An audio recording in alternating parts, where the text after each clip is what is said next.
Welcome to Sakshi's special immigration show with autonomous Prashanthi Reddy from the law offices of Prashanthi Reddy PLLC. Please note that Sakshi TV now has 3 immigration shows every week. On Wednesday at 5:30 p.m. EST with attorney Ms. Prashanthi Reddy in English. On Thursday at 5:30 p.m. EST with attorney Chand Parvatneni. And on Friday at 6 p.m. EST with attorney Bhanu Lidra. Please tune in to ask your questions. If you're an immigration attorney and would like to join our special shows, please email us at usa@sakshi.com or call 866-725-7441. Before we begin the show, please note that the information provided on this show is not a legal advice and is for general informational purposes only. Sakshi TV or its agents will not be responsible for use of information. If you need specific legal advice, please contact the attorney directly. Ms. Reddy needs no introduction. But if you need consultation, please log on to readyest.com for contact information. And when you connect with them, don't forget to mention Sakshi TV. From the beginning, readyest.com has put a wealth of free information and online tools in the hands of immigrant community and for the benefit of US employers. The readyest.com site provides you with latest and cutting-edge information on US immigration law and policies, explained in terms you don't have to be a lawyer to understand. Today's topic is H1B and H1B registration outlook for this year and also updates on H1B registration. We're basically continuing the topic from last week. And we'll also continue the knowledge session along with news and updates on latest immigration followed by Q&A. Before we get into the topic, you can call us on the numbers displayed on the screen for questions related to immigration and also ask for tips. Hi, Ms. Reddy. How are you doing? Hi, Tony. I'm good. Thank you. How are you? Very well, thank you. Before we start off, happy Ugadi to you, Ms. Reddy. Oh, happy Ugadi to you and the team, the Sakshi TV team, and to all our viewers. Thank you, Ms. Reddy. So on this good year, I think we should start off with, finish off with the leftover discussion and probably start something new. So we still have some questions from our last week's topic, Ms. Reddy. Should I start them right away? Right, yes. And just to remind our viewers, we're talking about, we all know that H1B registrations are done now. Monday was the date. What had happened is 17th was the actual deadline for the H1B registrations, but there was a computer glitch starting from the afternoon of the 17th. So what USCIS did is they extended the registration deadline to the 21st, which is Monday, 5 p.m. So we had an extra business day to file registrations and the weekend as well. So I guess more registrations were filed as a result of that. So we have to see how many registrations finally. We're expecting more than 500,000 registrations would have been filed. And we would know the results of the lottery before the 31st. So we should know by next week which cases were selected and which were not, and what the percentage of cases selected actually was, depending on how many petitions were filed. So I think it's appropriate, Tony, that we discuss a few frequently asked questions with reference to what happens now that the registration is filed, what happens, people still have questions about the registrations that they filed, and moving forward, how to file the H1s based on the registrations and what issues can come up as a result of, registrations filed. So you can go ahead. Right. So, Ms. Reddy, the first question I'd like to start off with is, can somebody submit a prepaid mailer to the USCIS with their cap subject H1B petition for faster mailing of the H1B approval notice? Right. So now the question is that your H1B registration is picked and you wish to file a H1B approval and a H1B petition. And we know it's a relevant question because, our US Postal Service hasn't been the best. I don't know whether it's the US Postal Service or it's USCIS, but a lot of cases are cases that are getting approved and a lot of RFEs that the USCIS is sending us in the mail, we are not getting. So it's a relevant question whether you can use a prepaid FedEx envelope and ask USCIS to send the approval, which is so precious, or even an RFE, in that prepaid FedEx envelope so that we can be rest assured that we will get it. So during some of the past H1B filing seasons, USCIS announced that they will not use prepaid mailers to send communications or final notices. for any cases filed with premium processing, and instead will use first-class mail to send CAP subject H1B approval notices. However, the announcement is yet to be made with reference to this year, 2024, and this will be updated once and if an announcement regarding this issue is made. So we don't know as yet, but if they do it, I think it's a good idea to send them a FedEx envelope so that they can send us the approval in that. Right. Right. Also, Ms. Reddy, the regulation seems to indicate that the cases that are not filed will be flagged for a potential fraud review. So, but is there a mechanism to deal with the situation in which cases are not filed for legitimate reasons? So again, what we're talking about is if you file a registration and it gets approved and you don't file the actual H1B petition. So the question is, what happens if you don't actually file it? Because as per the registration rules, once you register, you're supposed to have a potential or bona fide job offer. So when you actually get picked in the registration, you're expected to file, because USCIS doesn't want you to be wasting all those H1B registrations, which then could have been used by someone else. And we know that they're being wasted because we know people are filing duplicate, triplicate, five registrations. Beneficiaries are filing through different employers. So, but having said that, the Department of Homeland Security, DHS, has not indicated an exact process through which fraudulent cases will be investigated. So if you don't file, will it be treated as a fraud case? How will they investigate this process? Is there any method to redress it? However, in the preamble of the H1B regulations, in the final rule, DHS did indicate that cases that demonstrate a pattern and a practice of potential abuse of the registration system will involve a case-by-case review of the facts. And then if they find such a pattern or practice of submitting registrations for which people did not file the petitions, then such companies could be subject to monetary fines, criminal penalties for making false statements and misrepresentations. So even though they have not given a set process for what will happen, what they're saying is they'll see if there's a pattern. For example, if you do one registration and don't file it, I don't think anyone would care. But if you do 50 registrations, and whatever, and all of them get picked and you don't file any of them, I'm just exaggerating, but so in that case, it's and if you keep doing that every year, then a pattern is established, and then USCIS might go after you for making false pretenses and misrepresentation, and that's their criminal penalties involved for that. So always be careful when you file a registration. Don't file if you don't have a reason to file, if you don't have a bona fide job offer. But things do happen, and sometimes the employees will say that they want to join you, and then in which case you should give them an offer letter and get them a signed offer letter, so that at least it's clear to USCIS in case they come after you that you had a bona fide offer for them, and also you can show them the contract or the PO under which you intended to hire them. Then you can then if the beneficiary decides not to go with you and goes with another employer, then you can always say that, look, it's out of my hands. My job offer was bona fide, it was genuine, I was not just filing the registration. So he refused to join me, so there's nothing much I could do about it. So that's so you keep that documentation in hand, so that if USCIS should ever ask, then you have the correspondence between you and the beneficiary that he has decided to go with another company.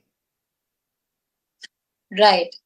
Right. And what about a case where a registrant is selected, Ms. Reddy, and has a bona fide reason for a delay in filing past the 90 days? So how can one communicate the reasons for the delay, or rather, is there a particular mechanism that is used to communicate the reason for this delay?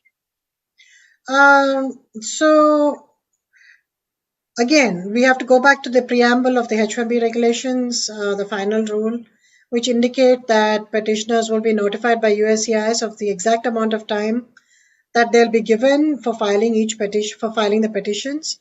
And they have indicated this will not be less than 90 days. But they've also said it may be longer in the discretion of USCIS. As of date, USCIS has not allowed an increase in the 90 days. They are sticking to the 90 days. And USCIS has not officially indicated that it will consider a nunc pro tunc request, meaning that under unusual or humanitarian conditions, there was a reason why you couldn't submit your petition within 90 days. So you're asking for humanitarian relief from USCIS and asking them to consider the filing of the petition, and you will explain what will be what will happen if the petition is not filed, etc., etc. So I guess one can always try and file after the 90 days as a nunc pro tunc petition, but USCIS has not come out and said so. They have pretty much said there's a 90-day filing window. But in the past, especially in the first year of the registration when it first opened up, there was an issue with reference to the start date of October 1st. And there were several lotteries. So in some cases, it didn't make sense to put October 1st because the H1 was being filed after October 1st because the last lottery came out in June. So in some cases, they actually denied the petition because USCIS said that the start date has to be October 1st. It can't be October 1st or later. So they actually, they allowed people to refile those petitions even though those petitions were filed outside of the 90 days. So in some instances, they have made exceptions, but that is exceptions not on a case-by-case basis, but they have decided overall that it didn't make sense to deny those kind of petitions, so they allowed them to refile. So except for circumstances such as those, I don't think, unless you have really compelling circumstances, that you'll be allowed to refile outside the 90 days. So please make sure you plan to file within 90 days. And remember, the LCA takes 7 to 10 business days. So make sure you're giving yourself enough time for the LCA to be approved. Right. Right. There's also kind of a question that was asked for the USCIS, Ms. Reddy. I'm not too sure, but I think I'll just read it out if you could help us clarify it. So Sure. could USCIS clarify what happens to registrations from first round of selections for which the H1B cap subject petition was rejected and reached the petitioner after the filing window had closed? Can an H1B cap subject petition be resubmitted for the same individual based on the initial registration selection if a new filing window opens, or has that registration been forfeited? Sorry. Right, that's an example of what I just said. So someone specifically asked a question: what if we file during the 60 days, during the 90 days period, but it gets rejected? Can we then refile if it's outside the 90 days period because we filed our initial petition within the 90 days period? And USCIS simply responded no. They said a petitioner is only eligible to refile their rejected petition during the designated 90-day filing window for that particular notice. So the question also was that, say the registration, the filing window was extended because there's more than one lottery. For each lottery, there'll be a filing window. So if the filing window was still open for the second lottery, they're asking, can you file a H1 for the first lottery in the second lottery filing window? And they said, no, if the filing window for each lottery is separate and you have to follow that. Okay. Right. Right. So moving on, Ms. Reddy, if a company has multiple entities, example, a subsidiary, affiliate, and a parent, can each entity submit a registration if they have a federal employer identification number? Right. So then every company, even though they're related, they are pretty much separate legal entities because they have separate FEIN numbers, federal ID numbers. So they're separate legal entities. So the short answer is yes. Since they're separate entities, they can file. But there is also another law that we have to keep in mind, that if related entities are it's found out that related entities have filed registrations for the same beneficiary only with the intent of colluding to improve his or her chances in the lottery, then that is not allowed. So they don't want 5 companies getting together and filing the same beneficiaries' cases. Right. So, and then to make sure that the beneficiary gets selected, and then they'll just share the profits, something like that. So they won't allow that. But if you genuinely have, say you have one company that's owned by you, the other company is also owned by you, but it's a separate company, you can file the same registrations in both companies as long as the job offer, this is important, as long as the job is different. So say for company A that you own, you plan to place him at TCS. For company B that you own, you have a purchase order and MSA for Wipro. So there are 2 different job orders. That's why you're filing registrations from the 2 different companies. That's fine. That can be done. But for the same Wipro, you can't file, for the same job offer with Wipro, you can't file 2 different registrations. So something to remember, very, very important, to make that distinction. That related companies can file, but only if the job offer is completely separate. Right. This also, the next question is already about the past, but I'm still going to ask it. So will there be a paper filing registration option, Ms. Reddy? Or is this, H1B registration lottery process exclusively offline? Online, So sorry. this might be relevant in the future also, Tony, because there might be other lotteries that happen. But yeah, I mean, it is exclusively online. You have to have a computer. You have to go in and create an account. You have to have an email address. You have to have a way of paying online, so an ACH account or a credit card. So yes, it's completely online. Right. So it is exclusively online. All right, then moving on, Ms. Reddy. If there is a second round of registration selections, what should a person keep in mind when submitting the H1B petition? Well, H1B cap petitions and advanced degree exempt petitions. Sorry. Yeah, please take your time. Must include an employment start date. And we were talking that we have to keep in mind that it has to be October 1st. Remember the case that I was talking about where they put after October 1st, but now USCIS has agreed that the start date has to be either October 1st or after. So that's something that you have to keep in mind when you're filing your cap exempt petitions. If you put it before October 1st, your H1 will not be approved. They will deny it. They will not just send it back, but they'll deny it. You must indicate a start date of October 1st. So it has to be at least 6 months or more from October 1st, you'll be able to file. So the whole idea is that we're filing in advance, but we cannot file more than 6 months ahead of time. So it has to be 6 months or more, the start date. 6 months or less, the start date on the H1B petition. So it has to be October 1st or later, because we're able to file starting April 1st, right? So it's very important to do that. Do not file petitions more than 6 months ahead of time. So before April 1st, please don't file. And also, USCIS will reject if you put a start date of as soon as possible or ASAP or something like that. It has to be a certain start date where you mention the day, month, and year, and it has to be 10/1/2023 or later.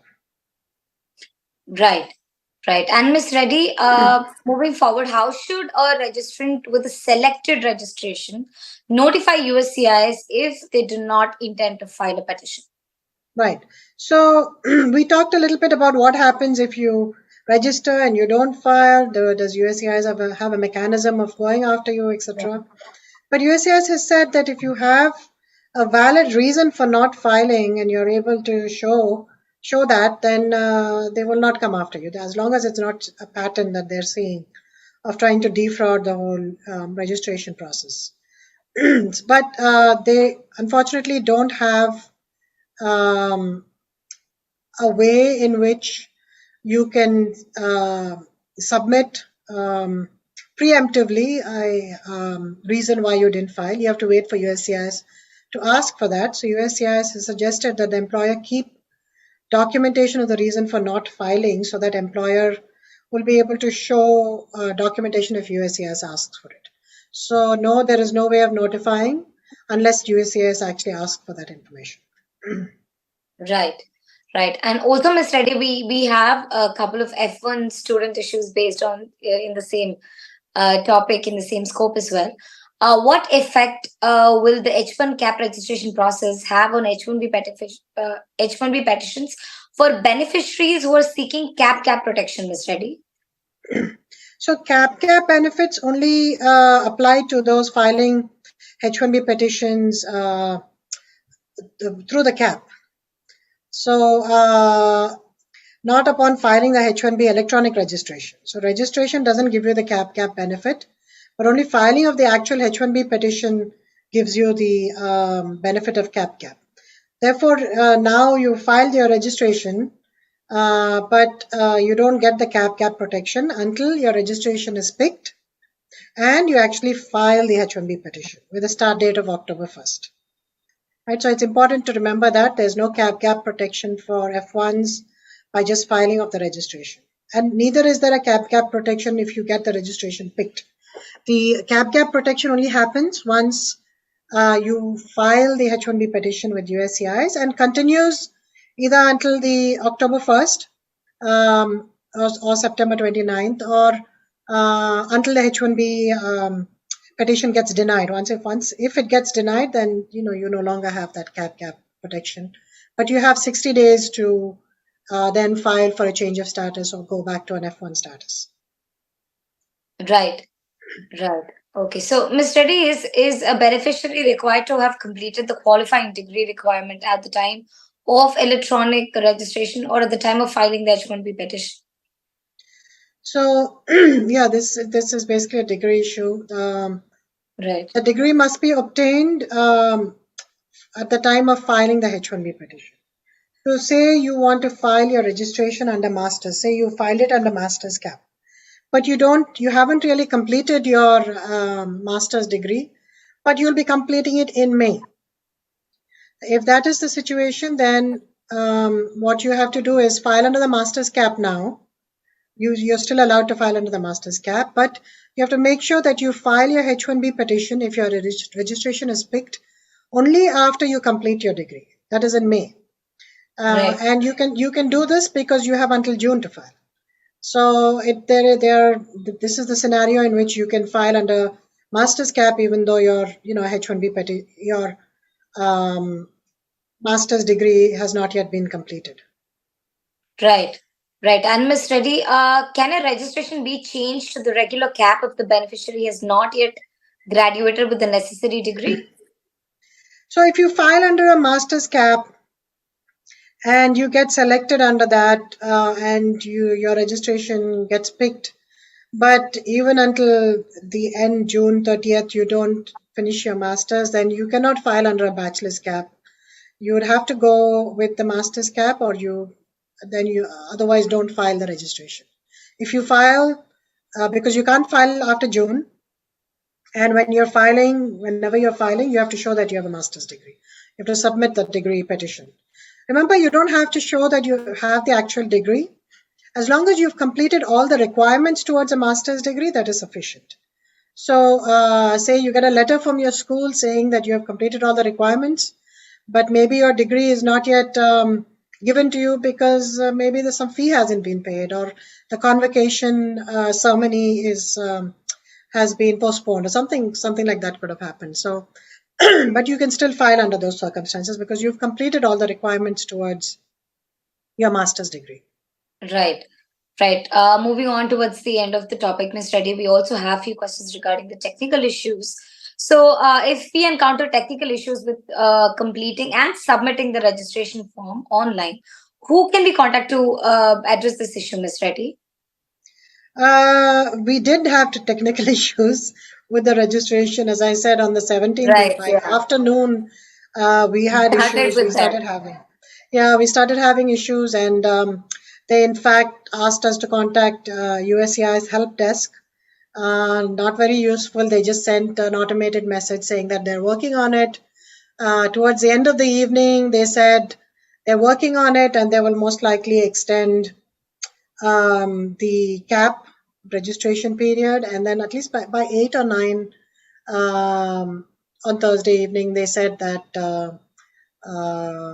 they will actually extend it until Monday, the 21st, until 5 p.m. So that was good. But in general, you have to, for technical support such as password resets, etc., if your password doesn't work, you can just go to myuscis.gov accounts and need help in order to, and they will, usually there'll be an automated response and then they'll get back to you. Right. Right. And with that, we come to the last question of the session, Ms. Reddy. And that is, in the event of an unexpected technical problem, could the registration process be suspended for an H1B cap filing session?